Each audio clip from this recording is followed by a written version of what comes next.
আজকে তোমাদের সাথে শেয়ার করবো চিকেন কারির রেসিপি। প্রথমে আলুটা ভেজে নিলাম, তারপরে ফোড়নে দিলাম গোটা গরম মশলা, এলাচ, জিরে ফোড়ন দিয়ে পেঁয়াজটা দিয়ে লাল লাল করে ভেজে তারপরে লাল লাল করে ভাজতে হবে যতক্ষণ না কাঁচা গন্ধটা যায়। এরপর মশলা করে রেখেছিলাম আদা রসুন পেঁয়াজ, জিরে লঙ্কা গুঁড়ো, হলুদ দিয়ে মশলাটা ভালো করে কষাতে হবে।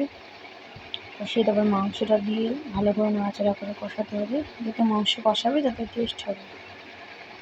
মাংসটা কষানোর তেল ছেড়ে গেলে আলু পেঁপেটা দিয়ে ভালো করে কষাতে হবে যতক্ষণ না তেল ছাড়ছে। ভালো করে কষিয়ে তেল ছেড়ে গেলে জল দিয়ে চাপা দিয়ে 10 মিনিট মতন রাখলে ওটা মাংসটা সিদ্ধ হয়ে যাওয়ার পর গরম মশলা দিয়ে শাহি গরম মশলা দিয়ে নামিয়ে নিলেই রেডি চিকেন কারি আলু দিয়ে। নাড়াচাড়া করে দেখাচ্ছি, দেখো কতটা সুন্দর হয়েছে, কতটা সফট হয়েছিল মাংসটা। ভিডিওটা ভালো লাগলে লাইক সাবস্ক্রাইব করে দিও, কমেন্ট করে জানাবে ভিডিওটা কেমন হয়েছে।